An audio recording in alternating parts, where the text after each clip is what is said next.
El diezmo, un tema controvertido, una manipulación de quienes ostentan el poder en las congregaciones religiosas, una obligación o una bendición.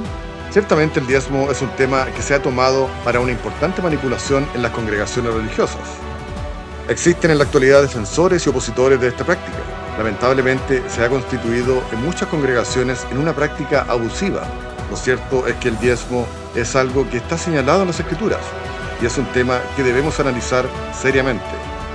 La primera mención de ello la encontramos en el capítulo 14 del libro de Génesis, escena en la que Melquisedec le entrega pan y vino a Abraham y este último le entrega los diezmos de un botín de guerra. Abraham en esta acción comprende perfectamente el motivo de su encuentro con Melquisedec. Es por ello que realiza esta acción. En nuestros días, aclarar el verdadero propósito de este pasaje por lo general suele derivar en una acalorada discusión. Lo importante de esto es que, libre de cualquier doctrina heredada, nos basemos en lo que las Escrituras nos enseñan al respecto.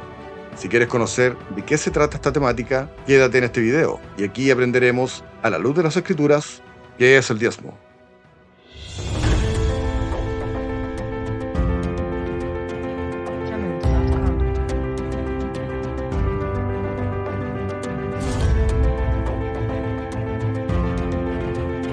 Hola a todos, mi nombre es Gabriel Elías y les doy la bienvenida a mi canal de YouTube.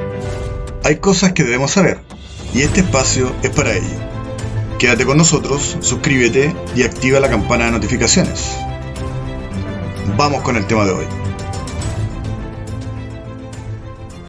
Ciertamente, el diezmo no aparece tantas veces en las Escrituras para toda la importancia que se le ha otorgado en esta última época, sin desmerecer el tema, por supuesto. Como lo señalamos en la introducción, la primera vez que esta práctica aparece en las Escrituras es en el capítulo 14 del libro de Génesis. Aquí, Abraham venía de derrotar a una confederación de reyes, los cuales habían llevado cautivo a su sobrino Lot. Abraham lo rescató y junto con él a todos sus bienes y a sus mujeres.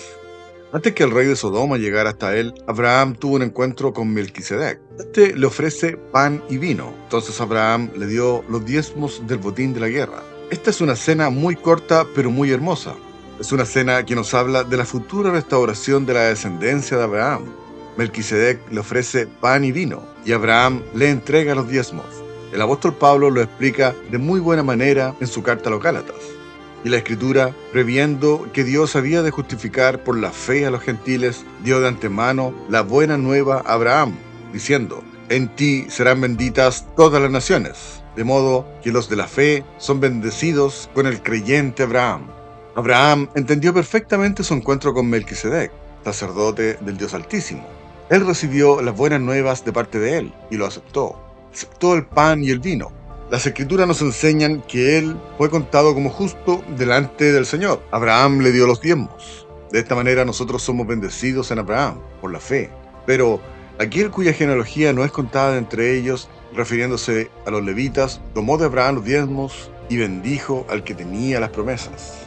¿Por qué Abraham entregó los diezmos a alguien que no era de la descendencia de Leví? Pues según la ley, ellos debían recibir el diezmo. Esto es fundamental para comprender el porqué de esta acción. Lo analizaremos en detalle luego, pero antes veamos las menciones que se hace del diezmo en las Escrituras. La primera mención al diezmo en las Escrituras ha servido para que las congregaciones justifiquen esta práctica, señalando por supuesto muy equivocadamente que lo que Abraham realizó es anterior a la ley que Yahweh entregó a Israel a través de Moisés. Es de esta manera que este versículo frecuentemente es utilizado para validar aquel tributo que en las congregaciones llaman diezmo, y que todo creyente, según ellos, está obligado a pagar. Luego veremos cuán distinto es el propósito de aquel encuentro entre Abraham y Melquisedec. Después de este pasaje volvemos a encontrar este tema, en el mismo libro de Génesis, el cual nos señala: e hizo Jacob voto, diciendo: si fuere Dios conmigo, y me guardare en este viaje en que voy, y me diere pan para comer, y vestido para vestir, y si volviere en paz a casa de mi padre, Yahweh será mi Dios. Y esta piedra que he puesto por señal será casa de Dios, y todo lo que me dieres, el diezmo apartaré para ti. Aquí leemos acerca de Jacob, nieto de Abraham e hijo de Isaac, quien había salido en busca de mujer hacia la casa de Labán, su tío. En el camino se recostó a dormir, y ahí tuvo un sueño. Cuando despertó, Jacob tuvo miedo e hizo este voto que acabamos de leer. También este versículo es utilizado para justificar el diezmo que en la actualidad se exige, pero analicemos de qué se trata esto. Debemos comprender primeramente que la ley de Yahweh no se circunscribe a un momento histórico. La ley de Yahweh no nació en el monte de Sinaí, en el momento en que se la entrega a Moisés. La ley de Yahweh es eterna. Podemos leer en el libro de los Salmos: las obras de tus manos son verdad y juicio. Fieles son todos tus mandamientos, firmados eternamente y para siempre, hechos en verdad y en rectitud. Tu justicia es justicia eterna, y tu ley la verdad. Aflicción y angustia se han apoderado de mí, mas tus mandamientos fueron mi delicia. Justicia eterna son tus testimonios. Dame entendimiento y viviré. En el capítulo 26 del libro de Génesis, Yahweh le habla a Isaac, y encontramos el siguiente pasaje: multiplicaré tu descendencia como las estrellas del cielo, y daré a tu descendencia todas estas tierras, y todas las naciones de la tierra serán benditas en tu simiente, por cuanto oyó Abraham mi voz, y guardó mi precepto, mis mandamientos, mis estatutos y mis leyes. Más adelante encontramos la historia de José. Las escrituras nos dicen: aconteció después de esto que la mujer de su amo puso sus ojos en José y dijo: duerme conmigo. Y él no quiso. Y dijo la mujer de su amo: he aquí que mi señor no se preocupa conmigo de lo que hay en casa, y ha puesto en mi mano todo lo que tiene. No hay otro mayor que yo en esta casa, y ninguna cosa me ha reservado sino a ti, por cuanto tú eres su mujer. ¿Cómo pues haría yo este grande mal, y pecaría contra Dios? José está completamente consciente que tomar la esposa de su amo es un pecado. Si no hubiese ley en su tiempo, ¿cómo podría estar consciente de ello? El apóstol Juan nos señala lo siguiente: todo aquel que comete pecado quebranta también la ley, pues el pecado es quebrantamiento de la ley. No solo José era consciente de la ley. ¿Cómo Abel iba a ofrecer un cordero a Yahweh si no conocía su ley? ¿Qué iban a quebrantar Adán y Eva si no había ley? ¿Cómo podría haber pecado si el pecado es el quebrantamiento de la ley? Como nos dice el pasaje de Génesis: oyó Abraham mi voz y guardó mi precepto, mis mandamientos, mis estatutos y mis leyes. Los patriarcas en la antigüedad guardaron la ley de Yahweh. En el caso de Abraham queda aún más de manifiesto, pues las propias escrituras lo señalan explícitamente. Jacob también conocía su ley. ¿De qué otra forma conocería acerca del diezmo? Este versículo ha sido muy mal utilizado y sacado completamente de su contexto. El hombre no puede pactar por su cuenta con Yahweh, pues nosotros no somos fieles para guardar un pacto. Es Él quien guarda el pacto. En nuestros días se ha movilizado a las congregaciones a realizar pactos. Esta es más bien una práctica que proviene del paganismo, donde el pueblo que servía a sus dioses traía sus ofrendas y hacía sus actos con ellos. Hoy esta práctica no solo ha sido transmitida del catolicismo, donde es una práctica extendida, sino también del cristianismo evangélico. ¿Has escuchado decir por ahí: ven y pacta con Dios por tu milagro? ¿O cosas semejantes a esas? Continuando con la secuencia, encontramos textos acerca del diezmo en los siguientes pasajes. Y el diezmo de la tierra, así de la simiente de la tierra como del fruto de los árboles de Yahweh es cosa dedicada a Yahweh. Y si alguno quisiera rescatar algo del diezmo, añadirá la quinta parte de su precio por ello. Y todo diezmo de vacas o de ovejas, de todo lo que pasa bajo la vara, el diezmo será consagrado a Yahweh. Posteriormente lo encontramos en el libro de Deuteronomio. Y he aquí el versículo clave utilizado de mala manera por las congregaciones, principalmente evangélicas. Veamos: indefectiblemente diezmarás todo el producto del grano que rindiere de tu campo cada año, y comerás delante de Yahweh tu Dios en el lugar que Él escogiere para poner allí su nombre, el diezmo de tu grano, de tu vino y de tu aceite, y las primicias de tus manadas y de tus ganados, para que aprendas a temer a Yahweh tu Dios todos los días. Y si el camino fuere tan largo que no puedas llevarlo, por estar lejos de ti el lugar que Yahweh tu Dios hubiera escogido para poner en él su nombre, cuando Yahweh tu Dios te bendijere, entonces lo venderás, y guardarás el dinero en tu mano, y vendrás al lugar que Yahweh tu Dios escogiere, y darás el dinero por todo lo que deseas, por vacas, por ovejas, por vino, por sidra, y por cualquier cosa que tú deseares. Y comerás allí delante de Yahweh tu Dios, y te alegrarás tú y tu familia. Y no desampararás al levita que habitare en tus poblaciones, porque no tienen parte ni heredad contigo. Al fin de cada 3 años sacarás todo el diezmo de tus productos de aquel año, y lo guardarás en tus ciudades. Y vendrá el levita, que no tiene parte ni heredad contigo, y el extranjero, el huérfano y la viuda que hubiera en tus poblaciones, y comerán y serán saciados, para que Yahweh tu Dios te bendiga en toda obra que tus manos hicieran. Levítico nos dice que el diezmo, la simiente de la tierra, el fruto de los árboles, vacas y ovejas, todo ello es dedicado al Señor. ¿Qué nos dice Deuteronomio? Ahí se nos dice: indefectiblemente diezmarás todo el producto del grano que rindiere tu campo cada año. Indefectiblemente, es decir, siempre. Indefectible es algo que no puede dejar de ser. ¿Qué se diezmará? Pues todo el producto del grano que rindiere tu campo cada año. Es decir, cada año se debía separar una décima parte de lo que se producía, una vez al año. ¿Cuál era el motivo de esto? La Escritura no deja dudas al respecto. Ella nos dice que el diezmo que yo separare debía llevarlo al lugar que él escogiere para poner allí su nombre. En ese momento aún Israel estaban en el desierto. El lugar elegido más adelante en la historia sería Jerusalén. Y ahí el diezmo que había apartado no debía entregarlo a nadie, sino por el contrario. El diezmo de todo el producto del campo debía comerlo la persona y su familia. ¿Esto con qué objeto? Con el objeto de aprender a temer al Señor tu Dios todos los días de tu vida. Es el Señor quien provee todas las cosas. Él da el crecimiento. Él hace que el campo dé sus frutos. El hombre debía recordarlo siempre. Ese es el motivo del diezmo. No se trata de dinero. Se trata de temer al Señor y saber que es Él quien nos da el sustento diario. Lamentablemente, estos mismos versículos han sido tergiversados y mal utilizados por inescrupulosos que solo buscan enriquecerse. He escuchado predicaciones donde ocupan estos versículos y les dan la interpretación que por supuesto a ellos les satisface, no considerando el verdadero sentido de las Escrituras. Todo ello acrecentado por la ignorancia de un pueblo que no es capaz de instruirse adecuadamente. Los versículos más manoseados han sido el versículo 25 y el 26 de este capítulo 14 de Deuteronomio. Descaradamente, muchos pseudopastores adulteran y cambian las palabras para darle otra intención. Estos versículos en cuestión dicen así: entonces lo venderás, y guardarás el dinero en tu mano, y vendrás al lugar que Yahweh tu Dios escogiere, y darás el dinero por todo lo que deseas, por vacas, por ovejas, por vino, por sidra, o por cualquier cosa que tú deseares. Comerás allí, delante de Yahweh tu Dios, y te alegrarás tú y tu familia.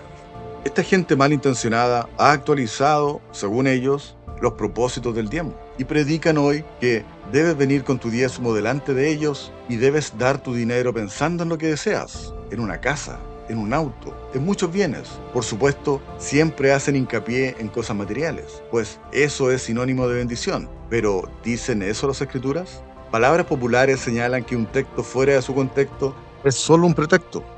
A la luz de estos hechos se vuelven sabias aquellas palabras, pues eso es lo que precisamente ocurre aquí. Es un pretexto para sacar dinero a sus feligreses, quienes, ignorantes, solo entregan su dinero en espera de que se haga realidad las falsas ilusiones que inescrupulosos sembraron en sus corazones. Lo que este pasaje nos enseña está muy lejos de esa idea. Esto se refiere a que si el lugar que el Señor ha determinado queda muy lejos, que dijimos anteriormente el lugar elegido fue Jerusalén, o fuere muy largo el camino hasta llegar ahí, que era el lugar donde estaba edificado el templo, difícil sería cargar con la décima parte del producto de la cosecha para llevarlo hasta aquel lugar. Entonces podría vender todo ello y el dinero que se obteniere de esa venta, llevarlo hasta el lugar que el Señor señaló, y ahí comprar las cosas que necesita para realizar lo que el Señor me pide. Ahí puedo comprar los productos que no pude transportar, vacas, ovejas, vino, sidra, o las cosas que necesite para comer ahí, en aquel lugar que el Señor determinó, yo y mi familia, y me alegraré delante del Señor por su provisión. Lamentablemente el pueblo no se ha detenido a analizar esta ley, y se ha entregado a aquella inescrupulosa interpretación de quienes manipulan la palabra del Señor. Quizás ayuda a este engaño la traducción de la versión Reina Valera, que dice: y darás el dinero por todo lo que deseas. Veamos cómo es traducido este texto en otras versiones. Con ese dinero podrás comprar lo que prefieras o más te guste, y podrás gastar el dinero en todo lo que tu corazón apetezca. Cuando ustedes y sus familias lleguen allá, comprarán con ese dinero toda la comida que necesiten. Leyendo distintas versiones queda absolutamente claro la intención de este pasaje. El diezmo nada tiene que ver con lo que insistentemente nos enseñan falsos pastores que solo buscan enriquecerse y buscar beneficios materiales. El pueblo ignorante, o muchas veces por flojera, no indagan en lo que las escrituras nos señalan, siendo engañados en beneficios de quienes se enriquecen a costa de ellos. El texto en Deuteronomio nos señala que no debemos desamparar a los levitas, pues ellos no obtuvieron tierras. Ellos estaban destinados a ser sacerdotes en el templo. Cuando Israel tomó posesión de la tierra que el Señor les había prometido, fueron repartidas entre las tribus de Israel, salvo la tribu de Leví, que no tuvo heredad, y al no poseer heredad, el diezmo era la manera de sustentarlos. De esta manera, su heredad era aquel 10% de todo lo que rindiera lo producido por los cultivos y los ganados de todas las demás tribus de Israel. Es decir, sus ganancias eran el 10%, pues su labor era dedicarse a administrar el templo. Sin embargo, las escrituras nos dejan claro que esto ocurriría al final de cada 3 años, no todos los años, ni menos todos los meses. Al fin de cada 3 años sacarás todo el diezmo de tus productos de aquel año, y lo guardarás en tus ciudades, y vendrá el levita, que no tienen parte ni heredad contigo, y el extranjero, al huérfano, y la viuda que hubiera en tus poblaciones, y comerán, y serán saciados. Más adelante, cuando ya habían poseído la tierra y construido el templo de Jerusalén, el diezmo era almacenado en un alfolí, que era un almacén donde se guardaban el grano para el sustento del templo y de los necesitados. Esto es la ley del diezmo. ¿Qué tiene que ver con dinero? Nada. El diezmo se trata de alimentos, que tampoco debía entregar a nadie, sino ir con ellos al lugar señalado y allí comerlo la persona y su familia, para aprender a temer al Señor. De aquí en adelante las veces que se habla del diezmo es con respecto a esto, pues esto es el diezmo. Veamos. Y he aquí yo he dado a los hijos de Leví todos los diezmos en Israel por heredad, por su ministerio, por cuanto ellos sirven en el ministerio del tabernáculo de reunión. Y no se acercarán más los hijos de Israel al tabernáculo de reunión para que no lleven pecado por el cual mueren. Mas los levitas harán el servicio del tabernáculo de reunión, y ellos llevarán su iniquidad, estatuto perpetuo para vuestros descendientes, y no poseerán heredad entre los hijos de Israel, porque a los levitas he dado por heredad los diezmos de los hijos de Israel, que ofrecerán a Yahweh en ofrenda. Por lo cual les he dicho, entre los hijos de Israel no poseerán heredad. Y habló Yahweh a Moisés diciendo, así hablarás a los levitas y les dirás, cuando toméis de los hijos de Israel los diezmos que os he dado de ellos por vuestra heredad, vosotros presentaréis de ellos en ofrenda mecida a Yahweh el diezmo de los diezmos, y se os contará vuestra ofrenda como grano de la era y como producto del lagar. Así ofreceréis también vosotros ofrenda a Yahweh de todos vuestros diezmos que recibáis de los hijos de Israel, y daréis de ellos la ofrenda de Yahweh al sacerdote Aarón. De todos vuestros dones ofreceréis toda ofrenda a Yahweh. De todo lo mejor de ellos ofreceréis la porción que ha de ser consagrada. Y les dirás, cuando ofreciereis lo mejor de ellos, será contado a los levitas como producto de la era y como producto del lagar. Y lo comeréis en cualquier lugar, vosotros y vuestras familias, pues es vuestra remuneración por vuestro ministerio en el tabernáculo de reunión. Y no llevaréis pecado por ello, cuando hubiereis ofrecido la mejor parte de él, y no contaminaréis las cosas santas de los hijos de Israel, y no moriréis. Y ahí llevaréis vuestros holocaustos, vuestros sacrificios, vuestros diezmos, y la ofrenda elevada de vuestras manos, vuestros votos, vuestras ofrendas voluntarias y las primicias de vuestras vacas y de vuestras ovejas, y comeréis ahí delante de Yahweh vuestro Dios, y os alegraréis vosotros y vuestras familias, en toda obra de vuestras manos en la cual Yahweh tu Dios te hubiere bendecido. Y comeréis ahí delante de Yahweh vuestro Dios y os alegraréis, vosotros y vuestras familias, pues de eso se trata el diezmo. Podemos ver cómo la práctica del diezmo se fue consolidando y queda registro de ello en los pasajes de Segunda de Crónica, capítulo 31, versículos 5 al 6, Nehemías, capítulo 10, versículos del 37 al 39, Nehemías, capítulo 12, versículo 44, los que puedes buscarlo y leerlos por ti mismo. Ahí se muestra el gozo del pueblo porque el alimento abundaba en el templo. Y no habían abandonado la casa de nuestro Dios como estos versículos antes señalados lo muestran. Y había sustento para los levitas, para las viudas y para los necesitados. El libro de Nehemías señala cómo se construyó una gran cámara para guardar las ofrendas que estaban establecidas por ley. un gran almacén, que es lo que hace mención el profeta Malaquías más adelante en la historia.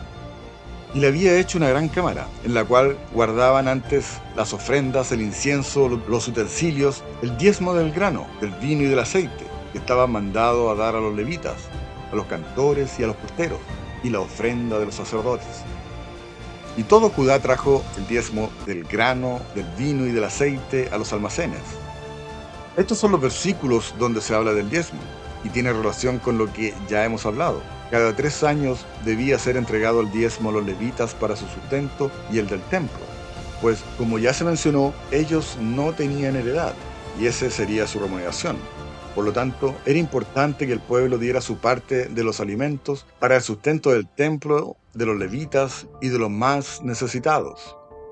Pero nos falta aún mencionar quizás el más famoso versículo sobre el diezmo. Este está en el libro del profeta Malaquías, y dice así: Traed todos los diezmos al alfolí, y hay alimento en mi casa. Probadme ahora en esto, dice Yahweh de los ejércitos. Si no, os abriré las ventanas de los cielos y derramaré sobre vosotros bendición hasta que sobreabunde. Una vez que hemos analizado todo lo anterior, nos queda claro a qué se refiere este versículo. El contexto en el cual está relatado es el periodo del segundo templo. En este periodo, el pueblo ha dejado de cumplir con la ley del diezmo y ya no traía la parte que correspondía para proveer al templo, el cual era la provisión a los levitas, a las viudas y a los desamparados. El alfolí era una cámara o almacén situado en el templo que se había quedado vacío y dejado sin sustento a quienes lo necesitaban. Es debido a aquello que el profeta Malaquías le dice al pueblo: ¿robará el hombre a Dios? Pues vosotros me habéis robado. Y dijisteis: ¿en qué te hemos robado? En vuestros diezmos y ofrendas. Maldito soy con maldición, porque vosotros, la nación toda, me habéis robado. Lamentablemente este pasaje es ampliamente utilizado para pedir dinero y llenar de temor a la congregación.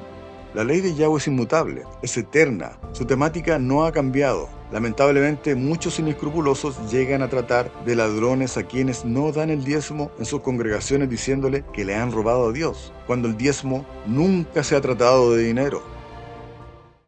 Las congregaciones evangélicas señalan que ellos ya no deben cumplir con la ley de Moisés, que no es de Moisés, es la ley de Yahweh, que entregó a Moisés y la que llenará en el reino del Mesías toda la tierra, como lo señala el profeta Isaías. Acontecerá en lo postrero de los tiempos que será confirmado el monte de la casa de Yahweh como cabeza de los montes y será exaltado sobre los collados. Y correrán a él todas las naciones, y vendrán muchos pueblos, y dirán: venid y subamos al monte de Yahweh, a la casa del Dios de Jacob, y nos enseñará sus caminos, y caminaremos por sus sendas. Porque de Sión saldrá la ley, y de Jerusalén la palabra de Yahweh.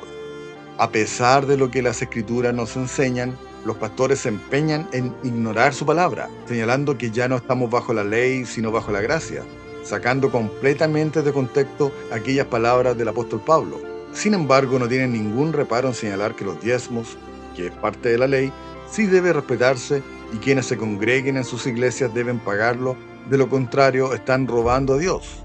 Para sostener esto, muchos se basan en el encuentro entre Abraham y Melquisedec, señalando que esto ocurrió antes de la ley, por lo tanto, por ese motivo, debe respetarse. Al comienzo de este video dejamos planteada una pregunta: ¿por qué Abraham entregó los diezmos a alguien que no era de la descendencia de Leví? Pues la ley señala explícitamente que quienes debían recibir el diezmo eran los levitas. La respuesta a esta pregunta va a marcar y explicar todo el significado de las Escrituras. El escritor del libro de Hebreos lo explica magistralmente y este pasaje lo encontramos en el capítulo 7 del mencionado libro. Abraham, al encontrarse frente a Melquisedec, comprendió perfectamente la trascendencia de este acontecimiento. Melquisedec, que es una mala traducción de lo que su nombre nos indica. Comprender su nombre también da claridad a esta situación. Melquisedec no se trata de un nombre. Esta denominación nos señala quién es, cuál es su trascendencia.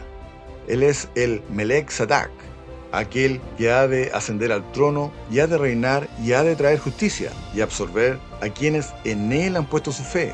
Él es el Melech Sadak. Y al aparecer en el camino a Abraham le ofrece pan y vino, señal inequívoca de quién tiene al frente a Abraham. Ciertamente no sería el único encuentro entre ellos dos. Más adelante este Melech Sadak va a confirmar el pacto con él y de su descendencia iría un pueblo quienes serían parte de su reino. Este Melech Sadak, que es rey de justicia traducido como Melquisedec, le entrega pan y vino, que ha de constituirse en la confirmación del pacto entre él y Abraham, un pacto perpetuo, como las propias escrituras lo señalan. Ciertamente Sara tu mujer dará a luz un hijo, y llamará su nombre Isaac, y confirmaré mi pacto con él como pacto perpetuo para sus descendientes después de él. Abraham cumplió su parte, y reconoce en él al Rey de Justicia que ha de gobernar toda la tierra. Al entregarle Melquisedec el pan y el vino, comprende su misión. Los evangelios, siglos más tarde, dejarán testimonio de ello. Y tomó el pan y dio gracias, y lo partió y les dio, diciendo: este es mi cuerpo, que por vosotros es dado. Haced esto en memoria de mí. De igual manera, después que hubo cenado, tomó la copa, diciendo: esta copa es el nuevo pacto en mi sangre, que por vosotros se derrama. Abraham realiza un acto de reconocimiento de aquel Rey de Justicia que tiene frente a sí, y le entrega los diezmos a él. Cuán grande era este a quien aún Abraham, el patriarca, dio diezmos del botín.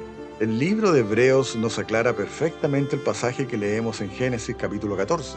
Ciertamente los que de entre los hijos de Leví reciben el sacerdocio tienen mandamiento de tomar del pueblo los diezmos según la ley, es decir, de sus hermanos, aunque estos también hayan salido de los lomos de Abraham. Pero aquel cuya genealogía no es contada entre ellos, es decir, de la descendencia de Leví, tomó de Abraham los diezmos y bendijo al que tenía las promesas. Y sin discusión alguna, el menor es bendecido por el mayor. Y aquí ciertamente reciben los diezmos hombres mortales, pero allí uno de quien se da testimonio de que vive. Eran los levitas quienes ministraban en el templo. Solo ellos tenían acceso a la presencia de Yahweh. Y en Yom Kippur entraban al lugar santísimo con la sangre del sacrificio, donde estaban cara a cara con Yahweh, y las transgresiones del pueblo eran perdonadas. Esto era sombra de lo que ocurriría más adelante en la historia. No sería un hombre común quien accedería a la presencia del Padre, sería nuestro Mesías, quien entraría a la presencia del Padre con su sacrificio realizado por su pueblo. Abraham, en su encuentro con Melquisedec, podríamos decir que ve esta escena, al Mesías siendo colgado del madero y entregando el pan y el vino, que es su cuerpo y su sangre. Y Abraham reconoce que él es superior y reconoce su sacerdocio, un sacerdocio que no provenía de la descendencia de Leví, sino que vendría de la descendencia de Judá, de quienes nada había hablado Moisés acerca del sacerdocio. Aquel rey sacerdote, quien reinará en paz y justicia y quien tiene el acceso a la presencia del Padre. Recordemos que los hombres no podían tener estas dos características.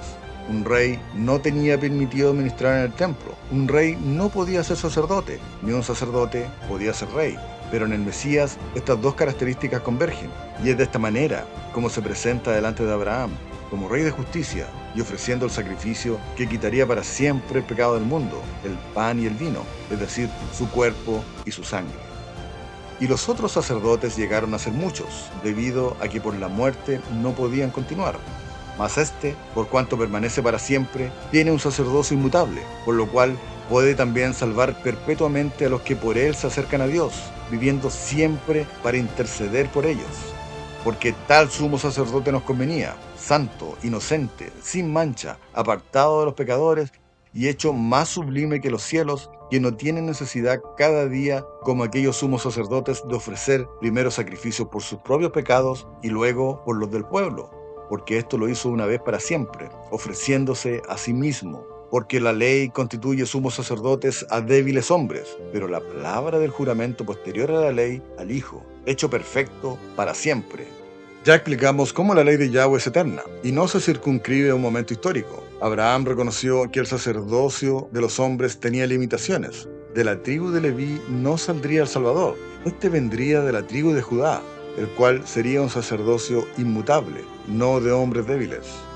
El pan y el vino es su cuerpo y su sangre, es su sacrificio en el madero, y Abraham lo vio y entendió que los diezmos le pertenecían a él, pues él tendría acceso eterno a la presencia del Padre para interceder por nosotros, hombres pecadores.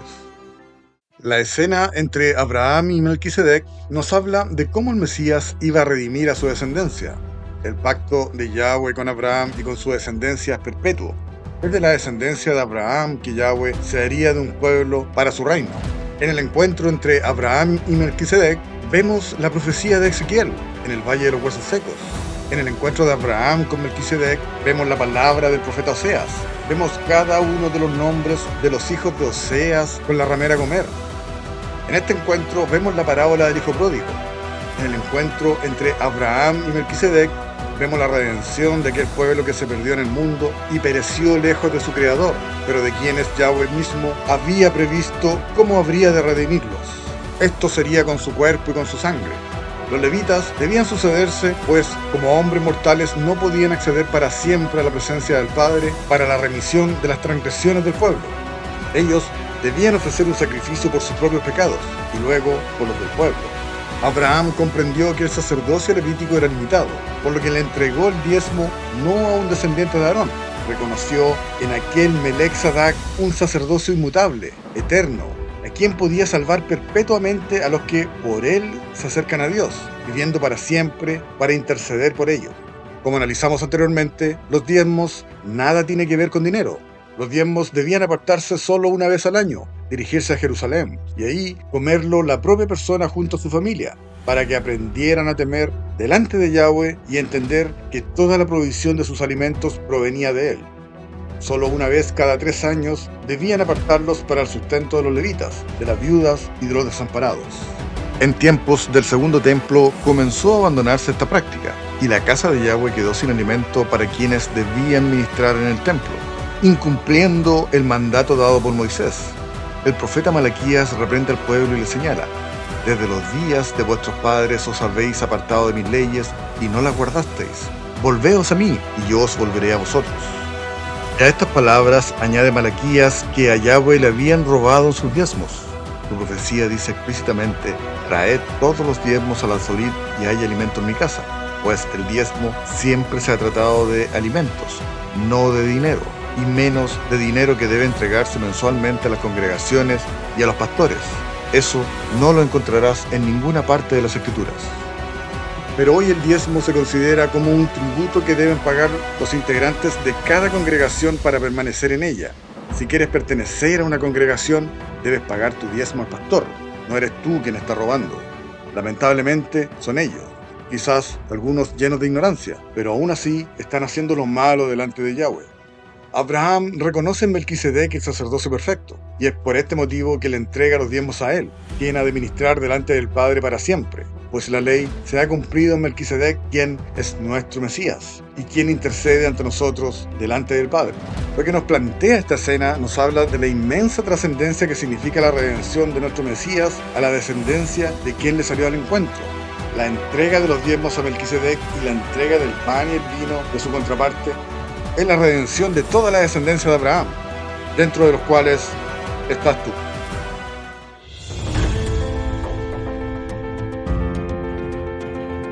Hasta aquí nuestro video de hoy. Gracias por visitar nuestro canal. Estaremos subiendo videos continuamente, así que dale like, suscríbete y activa la campana de notificaciones para que no te pierdas nuestros videos. Mi nombre es Gabriel Elías y esto es Debes Saberlo. Nos vemos en la próxima.